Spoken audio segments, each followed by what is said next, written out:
राष्ट्रभूषण चौक खडक माळाडी सार्वजनिक गणेशोत्सव हा पुण्यातला आणि महाराष्ट्रातला एक ऐतिहासिक असा हा उत्सव आहे, ज्याची पुण्यामध्ये आणि महाराष्ट्रामध्ये प्रामुख्याने चर्चा होते। त्यापैकी एक म्हणजे हा त्याला आता 100 वर्ष पूर्ण होऊन गेली आणि 102 वर्ष पूर्ण होत आहेत आणि 102 वर्षाच्या निमित्तानं आज कृष्णाचा आणि संपूर्ण जे जीवन चरित्र आहे लहानपणापासूनचं विशेषतः ते या मंडपामध्ये आज सादर केलेलं आहे। या मंडळाचं वैशिष्ट्य असं आहे की ते प्रामुख्याने सर्व समाजाचे बहुजन समाजाचे लोक एकत्र राहतात। एका बाजूला चर्च आहे खूप ऐतिहासिक जुनं, तिथं लोकमान्य टिळक येऊन गेले होते, ज्यांनी हा उत्सव खऱ्या अर्थानं सार्वजनिक सुरू केला।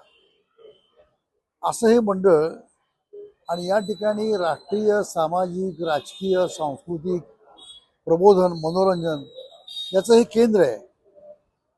म्हणजे स्वातंत्र्य चळवळीतही लोक इथे प्रभावीपणे काम करत होते, समाज सुधारणेमध्येही काम करत होते आणि त्याच्या निमित्तानं जे वेगवेगळे उत्सव आणि हे असतं जे प्रबोधन करत होते। राष्ट्रसेवा दलाचं फार मोठं केंद्र या ठिकाणी होतं।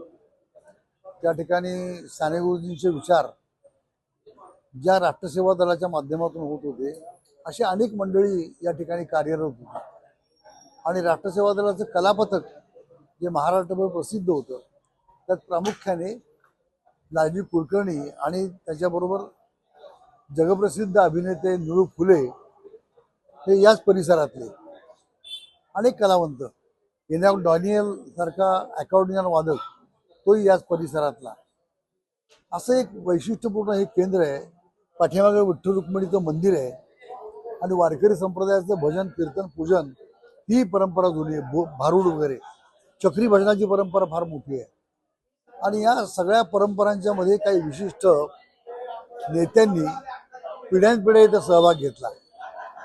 त्यापैकी आजच्या त्याच पिढीतल्यापैकी संजय बालगुडे हे या मंडळाचे प्रमुख आहेत आणि त्यांना सहकार्य करणारे जुन्या पिढ्यातली जी घराणी होती त्यांचे सगळे कार्यकर्ते त्या ठिकाणी समाविष्ट झालेले आहेत। आणि मला असं वाटतं की एका अर्थानं हा सार्वजनिक उत्सव जनउत्सव लोकांचा उत्सव हा केवळ आध्यात्मिक नाही तर सामाजिक प्रबोधन, समाज सुधारणेचं प्रबोधन, राष्ट्रीय आंदोलनाचं प्रबोधन अशा सर्व अर्थांनी हे केंद्र आणि हे मंडळ आजही तितक्याच जोरदारपणे कार्यरत आहे आणि म्हणून 102 वर्ष पूर्ण होत असताना या मंडळाला आणि त्यांच्या कार्यकर्त्यांना मी मनापासून शुभेच्छा देतो आणि या ठिकाणी माझं मनोगत थांबवतो।